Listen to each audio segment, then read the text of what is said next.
बनवला होता. जमीन दत्तक झालेल्या मानवतेच्या पुढे एकदा उत्खनन करून न्याय आणि त्यागाने नवक्रांती हिमालय उभा करणाऱ्या विश्ववंदनीय परमपूज्य महामानव डॉक्टर बाबासाहेब आंबेडकर यांच्या जयंतीचा तुम्हाला तुमच्या परिवाराला माझ्या परिवाराकडून कोटी कोटी शुभेच्छा. जगात झालं होतं दीक्षा भूमीचा होईल, माती झालं होतं चैत्य भूमीचा होईल, हवा झालं तर भीमा कोरे गावचं होईल, पाणी झालं तर चौदार तळ्याचं होईल आणि मानव म्हणून पुन्हा जन्म मिळाला तर फक्त आणि फक्त जय भीम मौलाच होईल, जय भीम मौलाच होईल. सन्माननीय व्यासपीठावरील विराजमान झालेले वयते समले वंदनीय व माझे भीम सैनिक सर्वांना माझा मानाचा जय भीम. मानवी हक्काचे कैवारी, जागतिक दर्जाचे अर्थशास्त्रज्ञ, कायदे पंडित, राजनीतिज्ञ, लेखक, समाज सुधारक, भारतीय घटनेचे जनक ज्यांना महामानव म्हणून संबोधले जाते असे डॉक्टर बाबासाहेब आंबेडकर यांना वंदन करून मी आज भाषणास सुरुवात करीत आहे. डॉक्टर बाबासाहेब आंबेडकर यांचे बालपण. त्यांचा जन्म 14 एप्रिल 1891 मध्ये मध्य प्रदेशातील मऊ या गावी झाला. त्यांच्या आईचे नाव भीमाबाई व त्यांच्या वडिलांचे नाव रामजी असे होते. भीमराव रामजी आंबेडकर असे त्यांचे पूर्ण नाव होते. भीमराव लहानपणापासून खूप हुशार व महत्वाकांक्षी विचारांचे होते.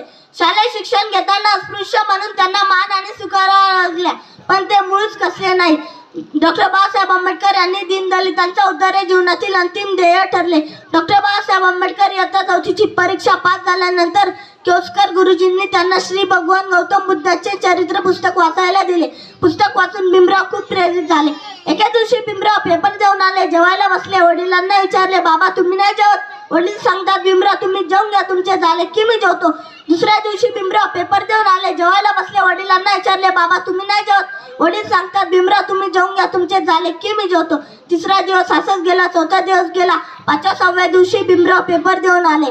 जेवायला बसले. जेवता जेवता अचानक त्यांच्या लक्षात आले, मी रोज वडिलांना विचारतो, बाबा तुम्ही नाही जेवत? वडील सांगतात, भीमराव तुम्ही जेवून घ्या, तुमचे झाले की मी जेवतो. पण माझे जेवण झालं टोपलीत भाकरीच शिल्लक राहत नाही तर माझे वडील खातात काय?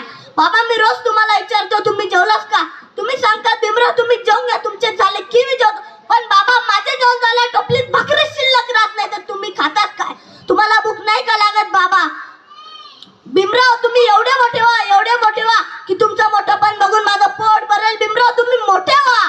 माझे भुके अन्नाने भागणार नाही भीमराव, माझे भुके अन्नाने भागणार नाही, तुम्ही मिळवलेल्या ज्ञानाने भागेल. भीमराव तुम्ही मोठे व्हा. एवढे बोलून मी माझे भाषण संपवतो. जय हिंद, जय महाराज. सर्वांना माझा मानाचा जय भीम. बोला.